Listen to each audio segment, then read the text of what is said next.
దెందులూరు మండలంలోని మండల పరిషత్ సమావేశ మందిరంలో జాతీయ పంచాయతీరాజ్ దినోత్సవం సందర్భంగా అవార్డులు పొందిన సర్పంచ్లకు సన్మానించి అవార్డులు అందజేశారు.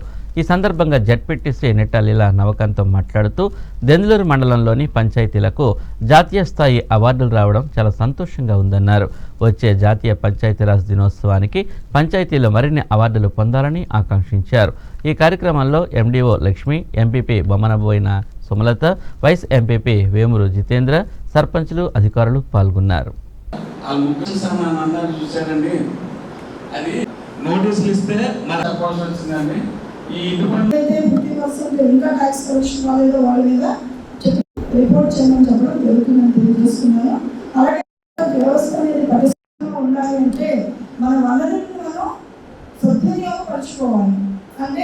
అందులో ఓన్ సోర్సెస్ అనేవి మనం డెవలప్ చేసుకోవాల్సిన అవసరం ఉంది.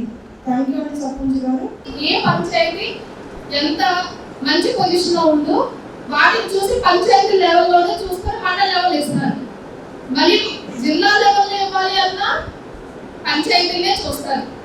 కాబట్టి పంచాయతీ లెవెల్లో గ్రామాల్లో జరిగే డెవలప్మెంట్ మీద ఎక్కువ కాన్సన్ట్రేషన్ చేయాలి అనే మంచి ఉద్దేశంతో పంచాయతీరాజ్ వ్యవస్థని పటిష్టంగా ఉంచాలి అనే ఉద్దేశంతో పంచాయతీరాజ్ దినోత్సవాన్ని కేంద్ర పంచాయతీరాజ్ మంత్రి శాఖ ఆధ్వర్యంలో జరుపుకుంటాము. 2010 నుంచి ఇలా జరుపుకోవడం జరుగుతుంది. కాబట్టి ప్రతి పంచాయతీ నుంచి కూడా బెస్ట్ పంచాయతీలు ఏవైతే ఉన్నాయో వాటిని సెలెక్ట్ చేసి వాళ్ళకి అవార్డులు ఇవ్వడం ద్వారా పంచాయతీలో ఇంకా డెవలప్మెంట్ బాగా చేయాలి, పంచాయతీకి మేము బాగా చేసుకోవాలంటే మేము డెవలప్మెంట్ బాగా చేసుకోవాలంటే కాంపిటేటివ్ స్పిరిట్ కూడా పెరుగుతుంది. కాబట్టి ఇలా పంచాయతీని సెలెక్ట్ చేసి మంచి అవార్డ్స్ ఇవ్వడం